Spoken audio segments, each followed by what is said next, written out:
Depuis hier, j'entends, on doit mettre Fally Ipupa en prison. Depuis hier, j'entends, Fally Ipupa a sacrifié ses 11 personnes. Et je me suis posé la question de savoir qui est le Congolais en vrai. Qui est le Congolais? Parce que la majorité des personnes qui sont en train de taper sur Fally ne sont pas des Camerounais, ni les Ivoiriens, ni les Maliens, ni les Guinéens, mais ce sont les Congolais. Napesao, Napesae, Yasolo, ses propres frères, ses propres compatriotes, ses propres parents, ses amis, ses parents sont en train de livrer Fally Ipupa à la vindicte populaire. Jalousie, aigreur, méchanceté ou sorcellerie que les Congolais viennent m'expliquer. Gloire soit rendue à Dieu que ce ne sont pas tous les Congolais. C'est même insultant et aberrant de constater que certains même pasteurs, animés d'un esprit démoniaco-satanico-sorcier, sont rentrés dans la danse dans le but d'humilier. Je ne peux pas dire le petit, parce que Fally Ipupa n'est pas petit. Fally Ipupa aujourd'hui est l'artiste francophone africain le plus suivi, le plus capé.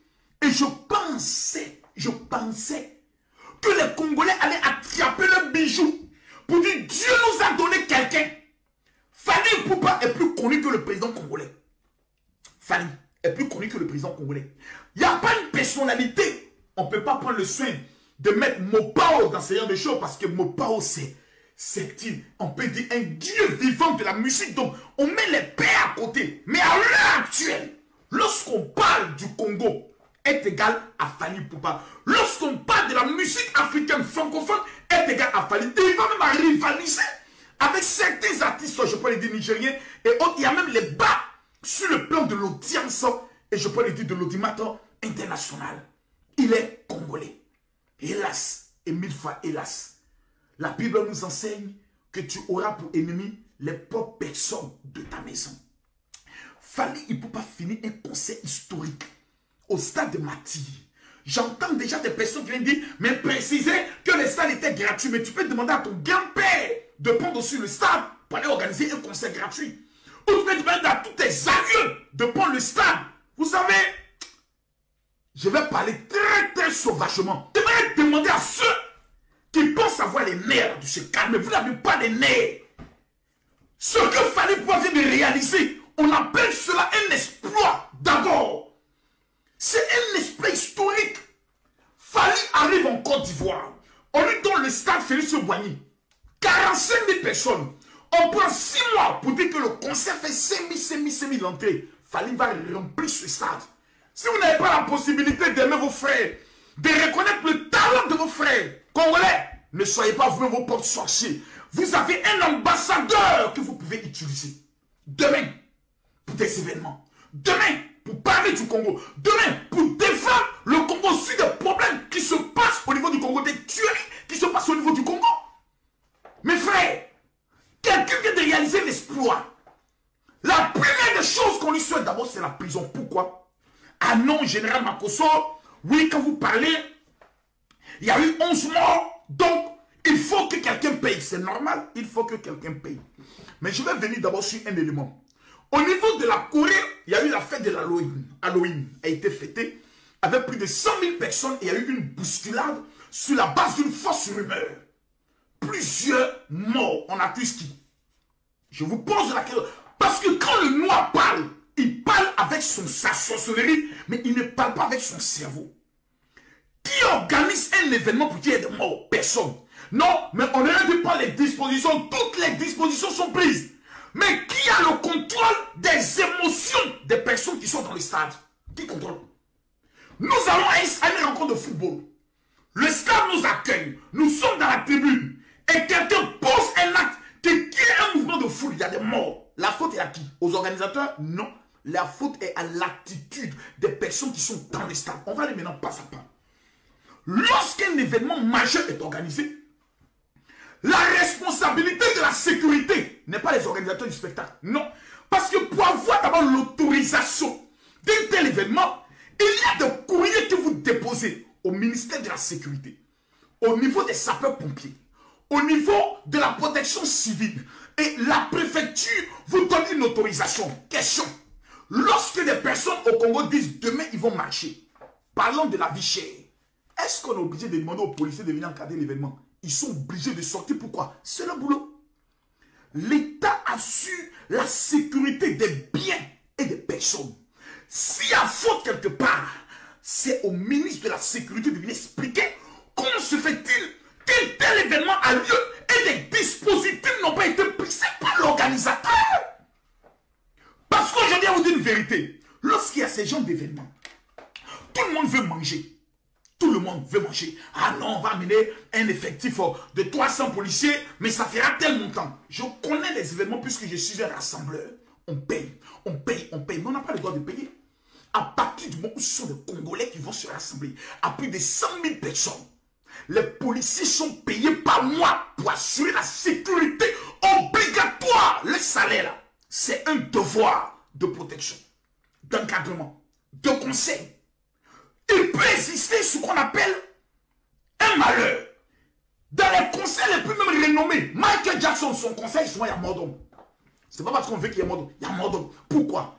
L'émotion, les mouvements de foule, je peux lui dire, les enfants souvent mal élevés, les pilleurs, les assassins. Il y a toutes sortes d'esprits qui se retrouvent.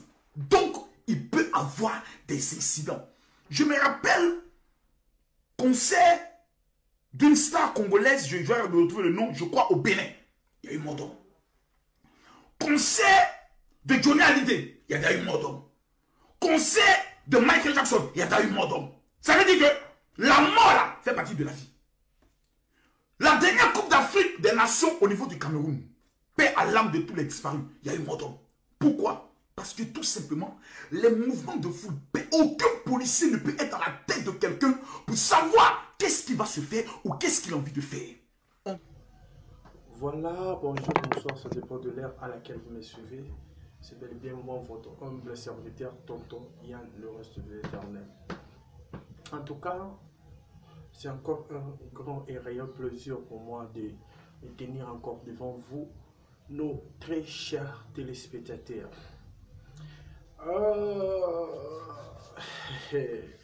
La banda vous déjà beau c'est parce que il y a bien tonton Yann yo Team America.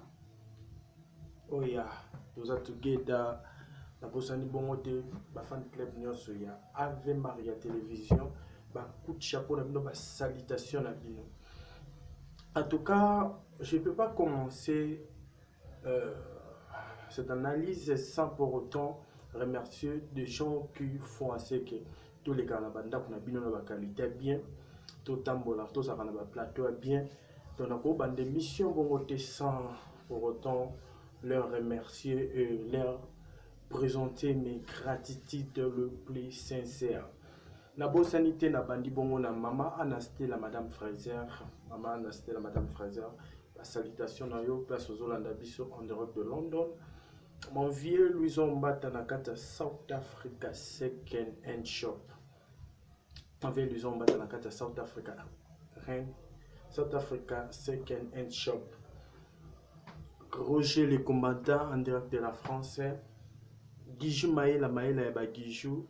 Batunion sur soutien Arabiso, on est ensemble, tout qui est d'Apenta, Team America, Bino na Robo Rabinata 100 fois parce que c'est vous qui nous soutient. Donc, très chers téléspectateurs, en tout cas, et là, ça n'a pas si, ils ont un peu moins phénomène, on comprend, on n'est pas congolais, pas la biso congolais, là, il va rater ce que ça a mis chez nous les Congolais. Apparemment, toloba likambo ya bolingo toloba tolema. En fait, mutazo sala effort ya ko prouver sens ya morwana o tolobela à chaque fois. Or, en réalité, nous avons besoin tant de ça comme un message boye ekotaka et puis tout ça les langues parce que ce tout ça la batoli au topé saka. Et on est ezala pour na réussite na biso pour mboka na biso Congo kende liboso.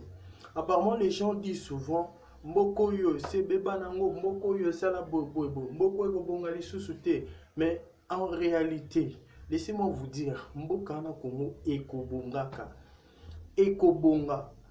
Mais il y a une seule condition pour mboka wana Congo ebonga.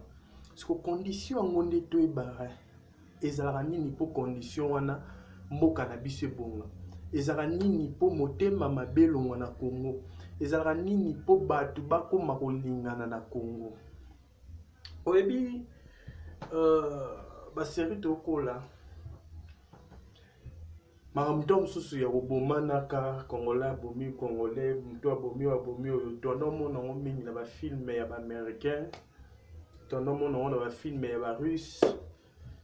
En tout cas, ça a été un peu rare na Congo komona ba genre ya ba biloko wana.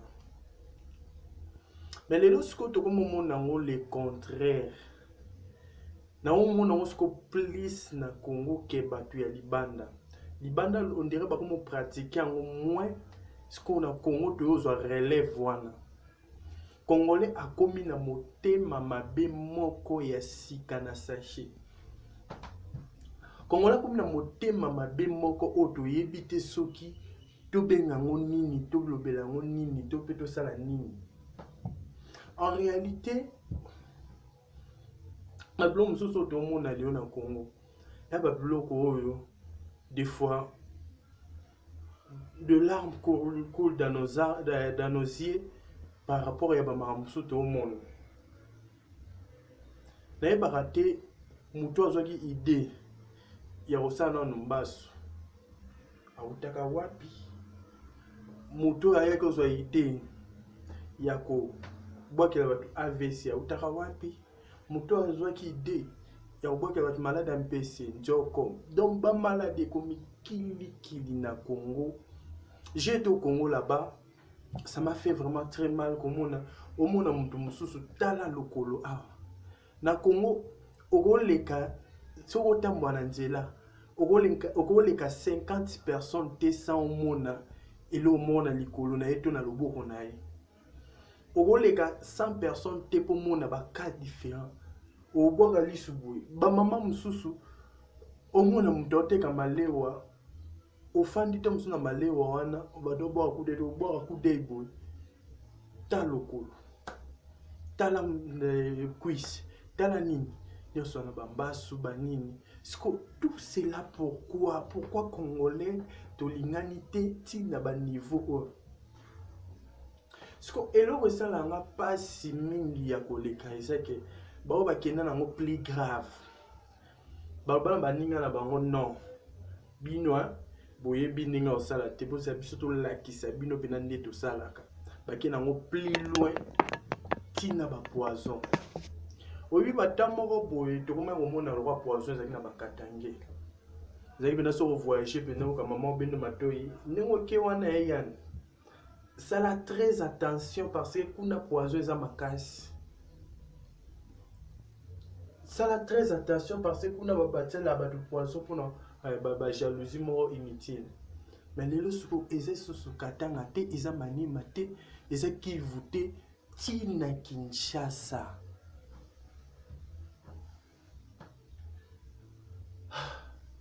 Tina Kinshasa ba phénomène wana ekomi au régner ekomi ozwa place. C'est la king. Sikonga na mituna au juste tozo kende wapi biso ba Congolais tozo kende wapi biso ba Congolais au juste tozo kende wapi nyonso yo tokomo sala lelo de gauche à droite matin midi soir c'est dit à quoi pour efuta biso nini nyonso tokomo sala lelo eza pona nini. Omona muto parvenir ko boakela mutu mbasu tom susu pona aiba tom susu eloko tom susu ya 10 000 francs 10 000 francs oza na valeur ya $5. Muto boakela mutu mbasu ka pona tom susu mobali muto boakela mutu susu mbasu na ebi ndeko moko mwasi na limité Mombeli si je me trompe pas. Je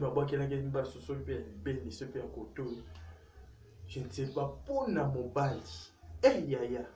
Donc, vous voir Bamba Swango pour la mibali, est-ce que vous aurez temps pour réfléchir que Oyozo Bomawana, c'est toute une vie. Même biso mibali dosé belé, surtout il y a des célibataires le rôle la biso dosé belé. Mais bokangami bobo manara pour na mobali, moko na ebite mobali yango pesa bino nini. Qu'est-ce cet homme fait de spécial pour bino boko matina niveau ya kobomana pour lui? En tout cas, c'est vraiment des choses qui font mal. Et ça vraiment pas si pour moi dans ma blog parce que c'est le genre de choses qu'on ne s'attendait pas à ça. Surtout dans Bambo Cannabis au Congo, on ne s'attendait pas à ça. Donc on s'attend dans la nyonso, mais pas dans la genre de ma blog. Donc il y a un mot plus grave. Mais c'est Google, tant on balance à l'internet, si naie biso ba congolais de la guité. Mais c'est Google, tant on ça va blog, on a yé biso ba congolais, to yé baga tam tout na ngona makolote.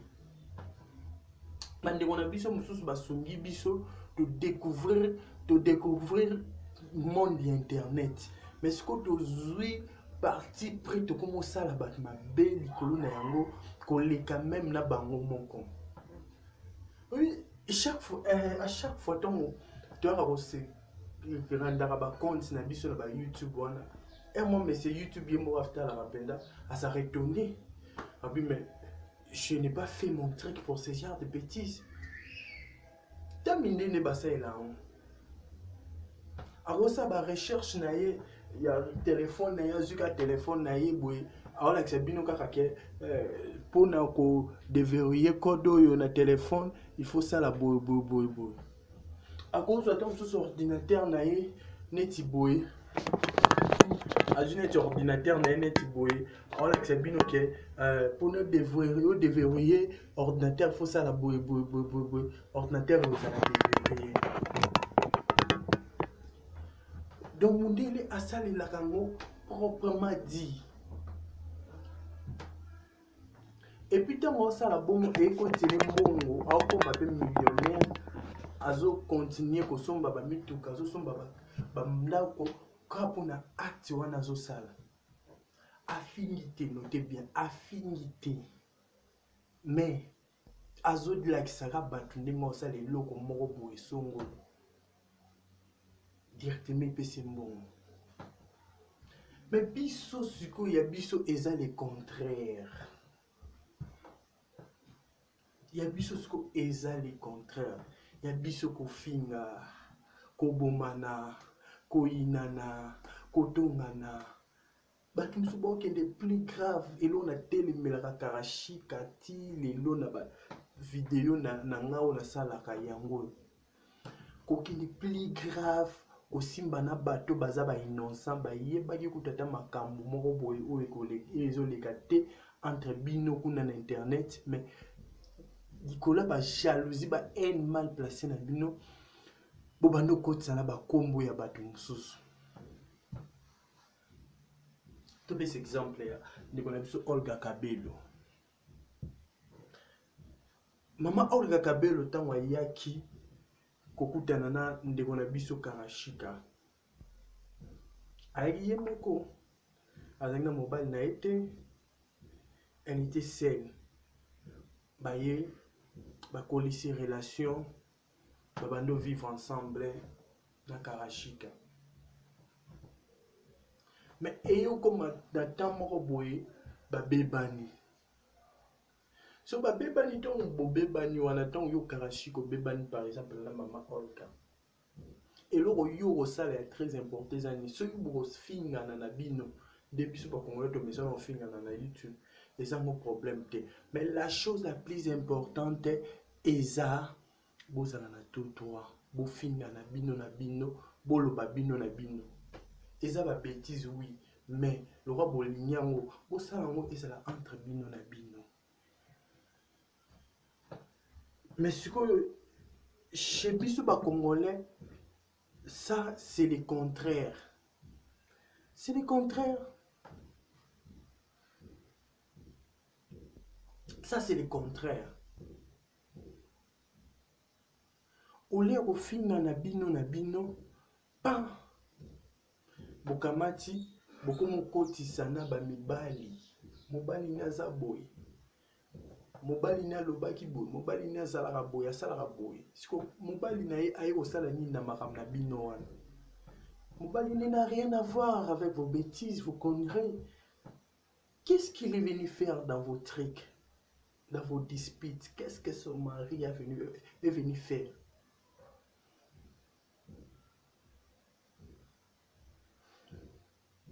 Moi, je place ici. Mon gars, peut-être que dans un réagir. Dans le bango, le mot très important, presque chaque fois dans les la TV, dans le bar, bisoteur au fingate.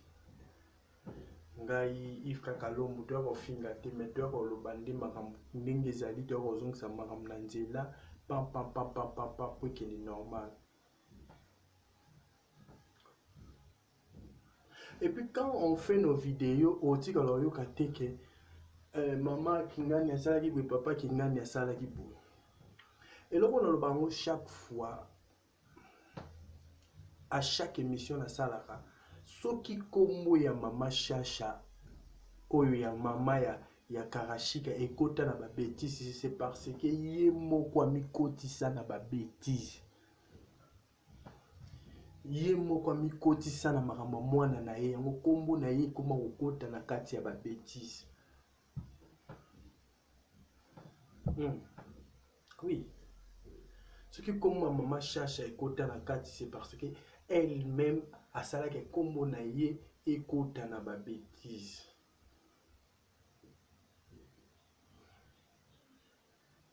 Mais sikoyo batumsu ba obanda omituna asala ke kombo ekota na ba bêtises nene parce que maman azwa le devant et makambo oyo yazaki dinte azwa le devant wana. Par exemple, miongo bazaki na ya Olga Kabelo. Maman akoma ko parvenir ko kosa Olga Kabelo na nini na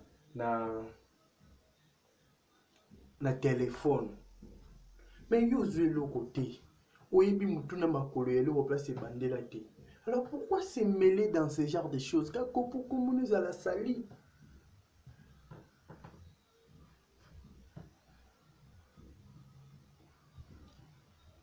Pourquoi se mêler dans des choses oh yo yebi que tu connais rien de ça.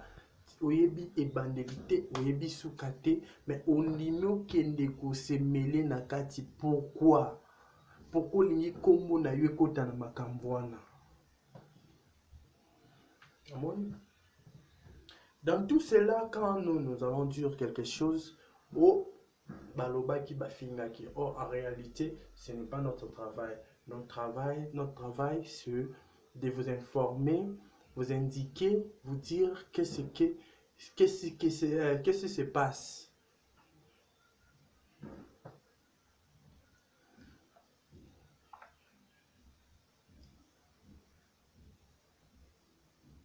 En tout cas, tout est mélange anti-valeur. Babilo a bon auto du canon, tout est mélange parce que il faut mambo cannabis. Ici, ça congolais valeur.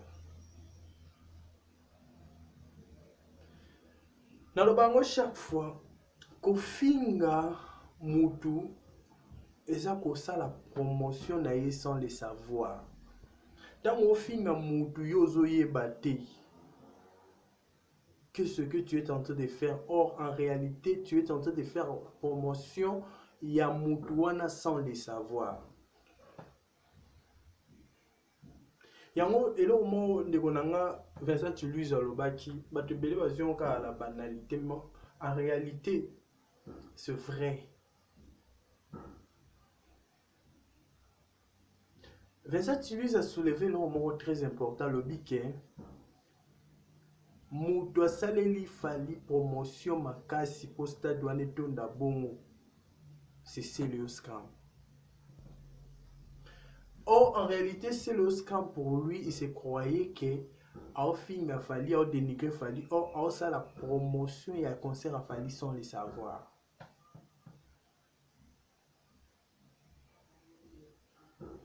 yo liko finga mutu oyo lingo kumikotisa na guerre na mutu directement osala promotion ya mutu wana directement ozolobela ye sans le savoir directement ozosalele publicité moko boye oye moko tu atikala to mosuku ozwa ata osala yango te. Bandeko na ngai bakongolais tolingana, c'est vraiment très important tolingana. En réalité babiloko toomona esonga nango biso na eloko te. Na bango chaque fois biloko toomona yango nde ebomela biso mboka. Babétise mosusu tosala biso tokanisa yango tosala malamu, or en réalité tozoboma nde mboka.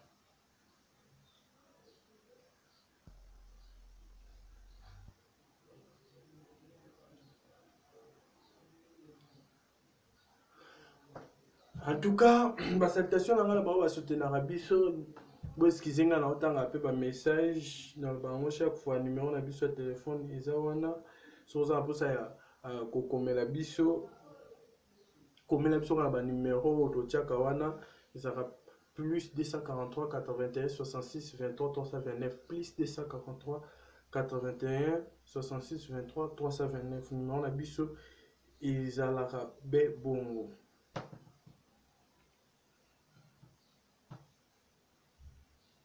Ezalaka nde bongo. En tout cas toka nano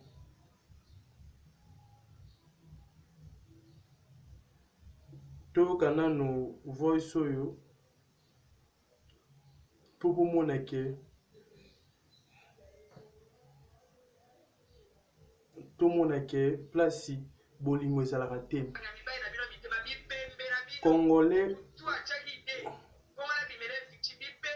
Congolais okenda na mboka ya bato koluka vi na yo, me yo komi kuna omikomisi mutu kofinga bato kuna na mboka bato boyoka no ba voice Magalito yini yo po yini Karine bibembe na bino boku fwande bozana so bola na bibembe na bino babone ya page na ya YouTube fwe matabino loboka nga mibai na bino mitema bibembe na bino mutu tu achaki ide ponga na bimele victime bibembe na bino ba essence ya basa mitema mabeba ndoki bazoki ndoki na mabumwa ba mama na bango bibembe na bino bokufa boyoki bibembe na bino eza kota YouTube eza kota ya page soki bozana kati bochaki motema bibembe na bino bokufa bandoki bamela mabela ba mama na bango eza na misala boyoki bokufa bibembe na bino boyoki. Ça c'est quel genre ya basi bafandi na YouTube ba complexé bibembe na bino ata moko na bino bima wana vanda na internet aloba na ngake ngai nde mutu na obligé ko vanda wana finga Karine bibembe na bino bo